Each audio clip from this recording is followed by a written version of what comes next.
The 2027 NFL Draft is still 8 months away. So, yeah, this is early. But I've watched enough tape to know this quarterback class has some real talent in it. And I wanted to get my top 10 down now, before the season buries us in narratives. So, here's how I'm grading these guys: traits and production, not name recognition or not who's getting the most hype on Twitter. So, let's get into these rankings. Starting off with our 10th ranked quarterback, I have Drew Mestamaker from Oklahoma State. Last year at North Texas, Drew Mestamaker threw for over 4,300 yards and 39 touchdowns. Those are video game numbers. I don't care who you're playing. He zips the ball into tight windows most guys wouldn't even attempt, and the deep ball accuracy is legit. The arm talent, not a question. But, and this is a big but, he's the only guy in this entire list who hasn't taken a snap against Power 4 competition. Cooking Charlotte is cute, but I also need to see his week to week performances against Big 12 defenses before I'm buying stock. He's also a little lanky right now at 6'4", 211 pounds. At number 9, we have CJ Carr from Notre Dame. CJ Carr went off in 2025, throwing for 2,741 yards and 24 touchdowns. He also finished second in the entire country in yards per attempt at 9.4. That's elite efficiency for a first year starter. Here's my issue though. Notre Dame just shipped two first round running backs into the NFL, in Jeremiah Love and Jadarian Price. That safety net Carr had all of last year is gone. If this guy wants to be a real round one pick, he can't just live in structure anymore. He's got to show me that he can extend plays and create opportunities after the play breaks down. At number 8, we have one of the craziest stories in college football, Trinidad Chambliss from Ole Miss. Chambliss was a zero-star transfer from Ferris State and just went absolutely nuclear this year. 3,934 yards, and he drags Ole Miss to the college football playoff semifinals. This dude is one of the best improvisers I have on this entire board, and when the play breaks down, he's dangerous. He can throw you a gorgeous deep ball while he's running for his life. But he only has one season of D1 tape, and he's an undersized 6 foot, 200-pound quarterback. And if we're being honest about arm talent, it's below average. And now he's got to do this without Lane Kiffin every Saturday. The NFL is a traits league, guys, and right now, I think Chambliss has a lot more to lose than gain. At number 7, we have Julian Sayin from Ohio State.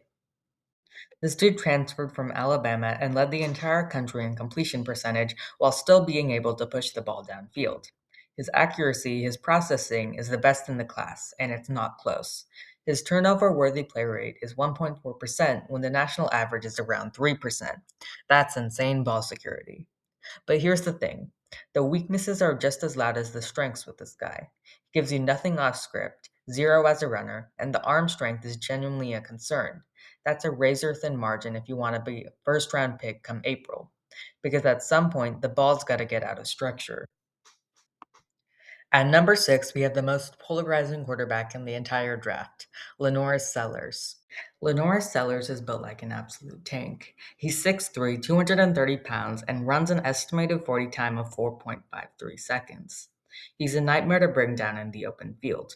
He's got this crazy natural ability to just slip out of sacks that shouldn't be escapable. He also has the arm talent to put the ball anywhere in the field. The problem is the processing is behind everybody on this list, and he took 42 sacks last year behind an O-line that just lost its starting left tackle for the entire season. This is the most volatile quarterback in the class, hands down. He's a second round grade for me today, but don't be shocked.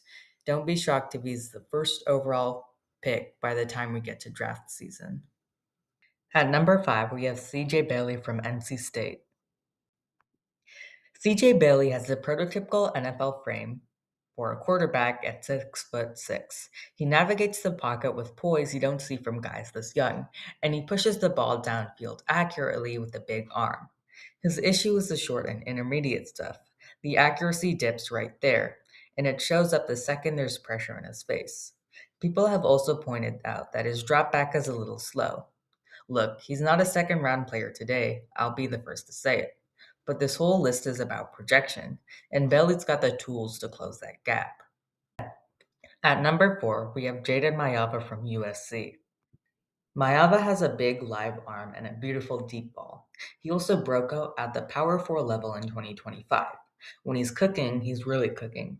24-26, 234 yards, and 3 touchdowns against Michigan State. But when you look at games like the Nebraska game, 9 for 23, 135 yards, it's a totally different quarterback.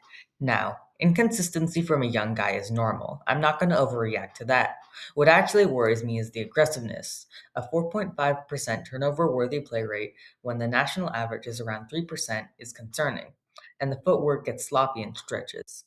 He's not a round one guy for me right now, but I trust Lincoln Riley with him. That man has developed Baker Mayfield, Kyler Murray, Jalen Hurts, and Caleb Williams. If anyone's unlocking my Ava, it's him. At number 3, we have the most proven quarterback on the entire board, Dante Moore from Oregon. As a first year starter, Moore already looked like a pro. He had command, poise, ball placement that just shows up over and over again. Also, he's got serious arm talent. He's layering balls into tight windows even when he's on the move.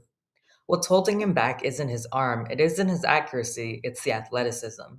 He's an average runner at best and really doesn't threaten defenses with his legs. So that whole element of the offense just isn't there.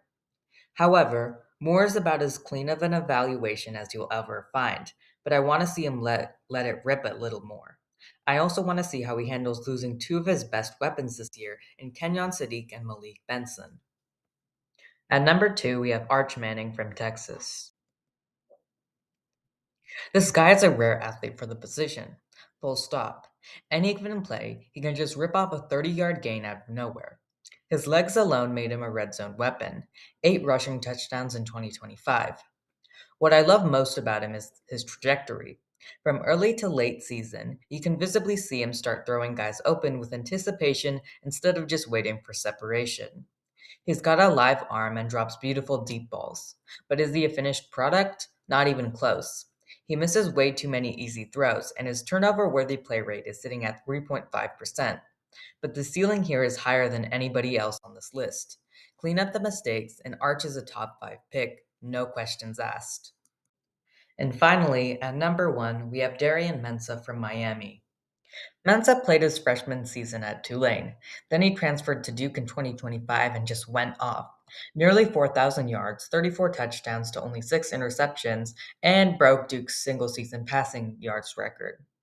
What jumps off the tape immediately is the anticipation and the timing. He's working through his progressions off a clean, discipled platform every single snap. He's not chaotic, and honestly, he doesn't need to be. The processing and ball placement are already pro level right now. Now he's jumping to Miami with new weapons and tougher competition, so we're about to find out real fast if efficiency travels. My concerns with him are strictly physical.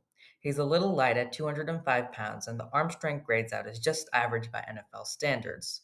But the accuracy, the anticipation, the winning production, that gives him the safest floor out of anybody on this board. That's why Mensa is my QB1.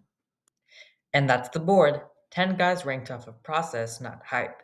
This class is absolutely loaded with traits but then unfinished products. So I promise you this ranking is going to be moving a lot over the next 8 months. If you're new to the channel, smash the like button, subscribe if you're new, and I'll see you in the next one.